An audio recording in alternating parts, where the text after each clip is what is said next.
What's up, guys, and welcome to another episode of Park Sharks. Today we're in Albany, Georgia. I actually lived here for 6 years. This is where I was living when I first started the whole concept of Park Sharks. For some reason, I never actually covered this skate park, but I'm finally doing it. Let's get into it.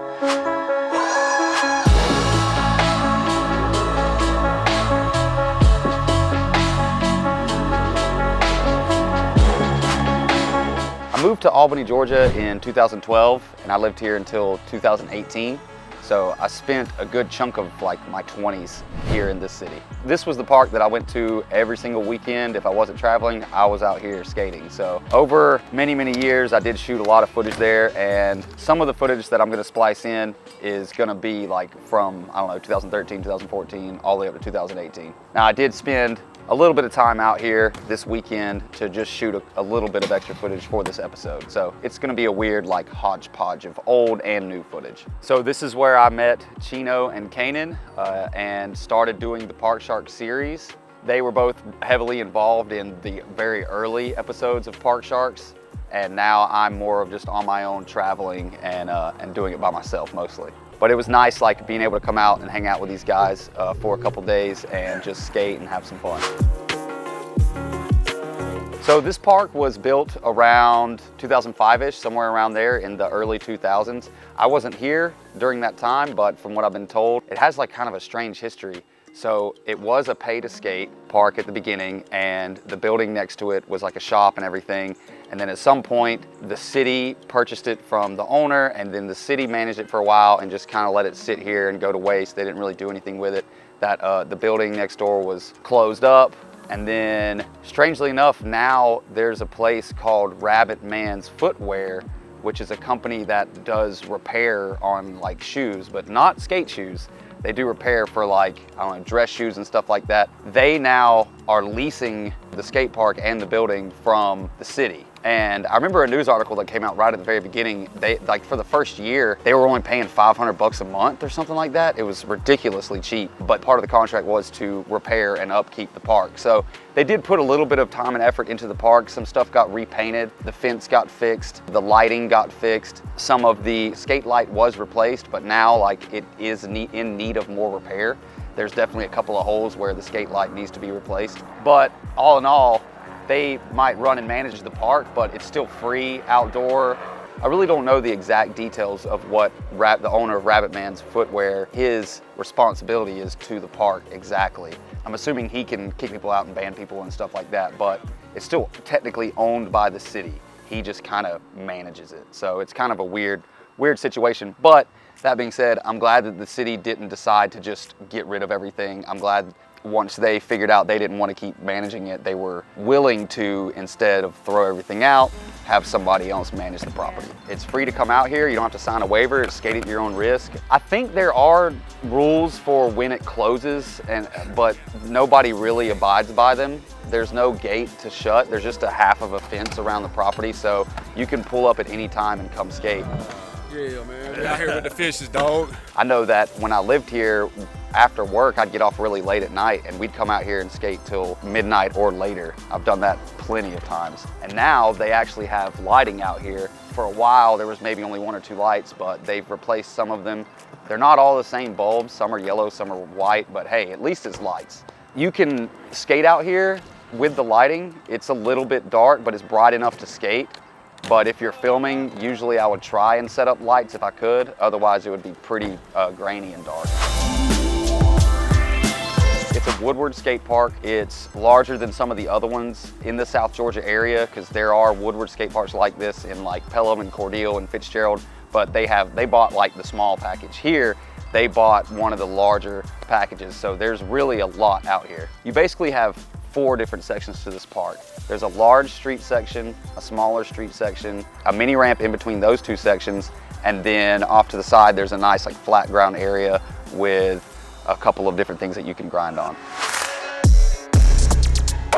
The flat ground section is pretty self-explanatory. It's a nice large area with plenty of space to go around and do lines or do flat ground and hit the grind box that they have out here. It's really nice. It has some issues sometimes with sticking, but you know, we work with it.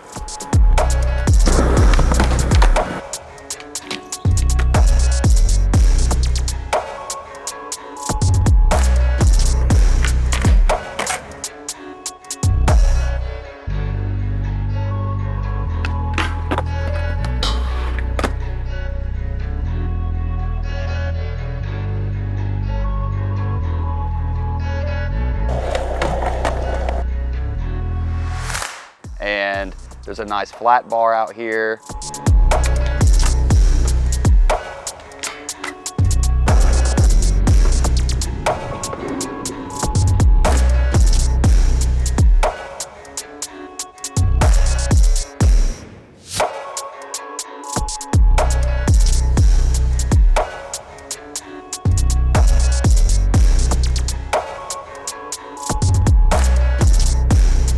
And there is also a curved flat bar. That's pretty cool. I don't really hit it that much. I have done some stuff on it, but it's been a long time.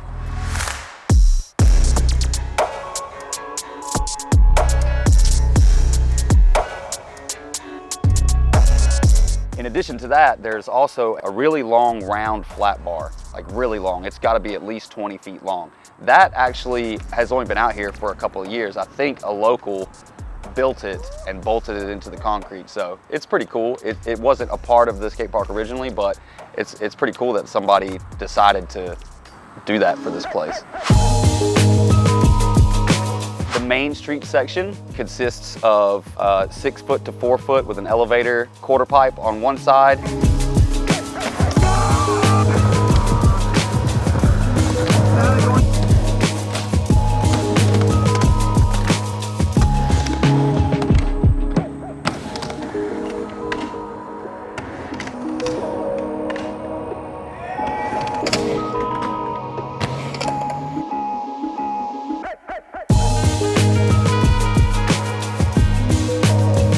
The other side has a 6 foot quarter pipe.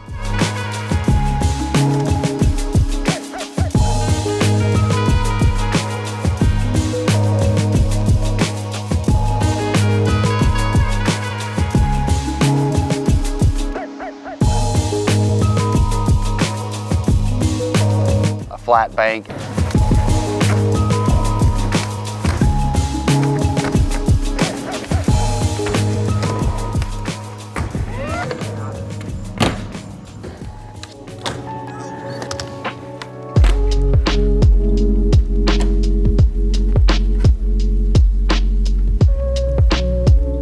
Flat bank to a ledge. That flat bank to the ledge is one of my favorite things out here. It's just really fun to skate and just get really experimental with.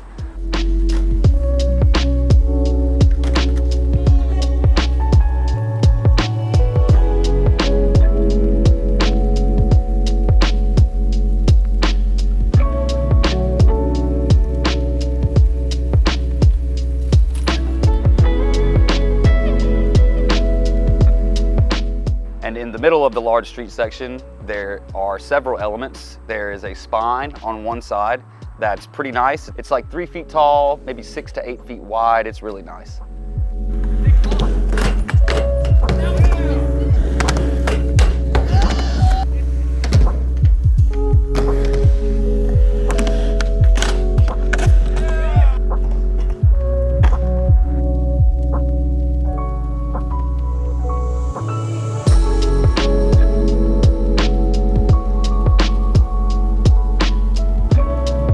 Next to that, there is the tall fun box. Doesn't really get skated a whole bunch, but it's a lot of fun to utilize to get speed so you can go back and forth pretty easily. A grind ledge on top of that doesn't really get skated that much, but it does sometimes. And then there's a smaller fun box. It's basically just like the larger one, but just a little bit lower, not quite as tall.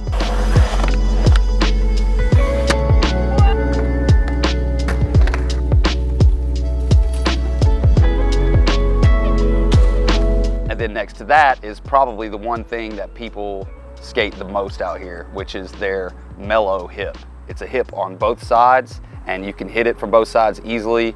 You can get plenty of speed from the bank on one side or the quarter pipe on the other. Honestly, there have been days when I've come out here and I'll just skate that all day.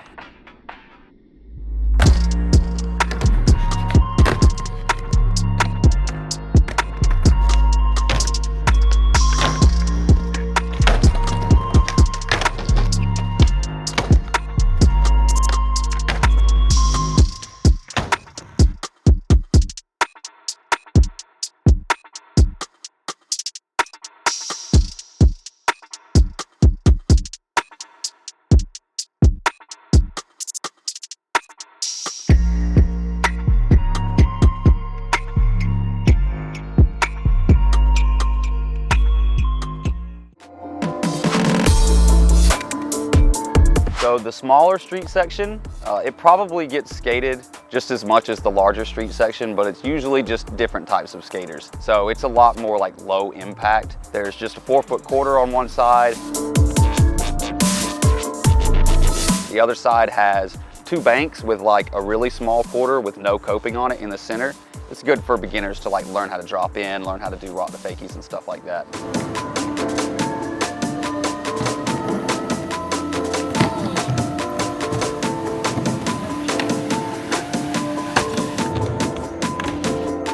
And then in the center, it's kind of a really weird setup. They do have a nice hip on both sides.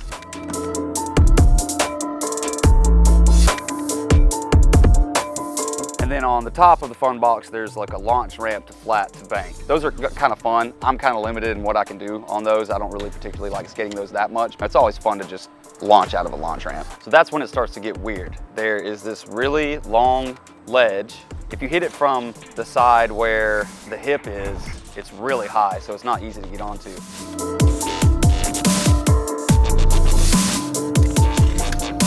And then on the opposite side of that, there are 2 stair sets, one going one way and one going the other. And they're so difficult to hit. It's the only stair sets out here, and the flat top is just too short. I mean, it's maybe 8 foot long. I mean, I've done some stuff down it in the past, but oh man, is it a struggle skating those stair sets. So those rarely ever get skated for sure. So the last thing I want to talk about is what we call the G-bump. The G-bump is probably the biggest thing out here as in like launching out and getting big air. I'm not skating it this weekend while I'm down here, but I have done some stuff down it. Basically on the side where the small banks are and the small quarter, there's a section where it goes bank to flat and the guardrails have been removed. And as long as I've been down here, those guardrails have not been here. You can launch over the flat top and land down on flat. I mean, you're easily gonna be dropping about, I don't know, 5 or 6 feet from the peak of your ollie or the peak of your trick. It's gonna be like a 5 or 6 foot drop. So it's pretty high impact. So you really gotta get a lot of speed so you can launch out and get over it and not just go straight down too hard. It's a lot of fun. I've injured myself many times on that thing, so I don't really skate it that much anymore. But that one feature is definitely like, if you can skate that, you're gonna have like some wow factor into it for sure. At the back end of the park, in between the 2 street sections, there is one of the best mini ramps I've ever skated. It's 4 foot tall and 20 feet wide. It's a lot of fun. The only issue is the coping on one side is a little bit loose, but other than that, man, I've learned so many new tricks on that thing when I lived here. It's great for getting warmed up. It's great for learning new tricks. It's just super smooth and super fun. I love that mini ramp.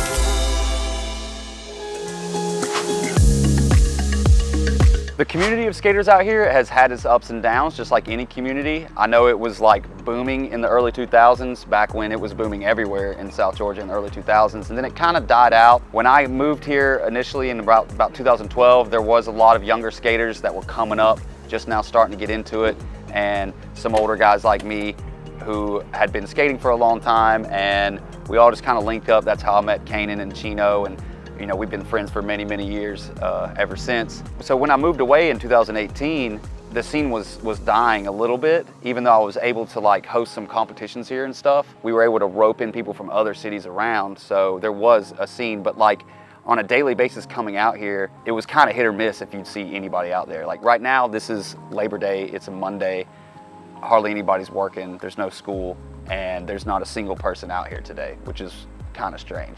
There still is a tight-knit community here. It's small, but there are some up-and-comers coming out here again, and then the old guys like me, there's still those dudes hanging around every weekend. So you're the OG. You've been here since day one. Day one. I still keep in contact with all of them every time I'm in town. I like to come out and skate with those guys and just have fun. It's pretty cool that this place still exists. Like I said earlier, I'm glad the city didn't get rid of it and they found somebody to manage the park, and that it's just open 24 hours, you know? It's great. It's not without its flaws. It could be a little bit better, but for this town, it's definitely a great park. If you live here or live, you know, within an hour drive, it's definitely worth coming and just checking out for a day, because even though these ramps are probably closing in on 20 years old, it still holds up to this day as a solid skate park to visit.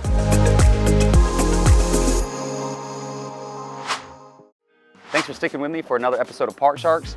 Make sure you hit the like button, hit the subscribe button, turn on the notification bell so you know when I'm posting more content. Hopefully soon I'll be doing some road trips where I can travel across the country. The only way that I'm able to do that is by Patreon supporters. So there is a link in the description for my Patreon page. There aren't any perks or anything like that because it's so small and I'm still slowly building. I do have some subscribers, and thank you so much for all of your support.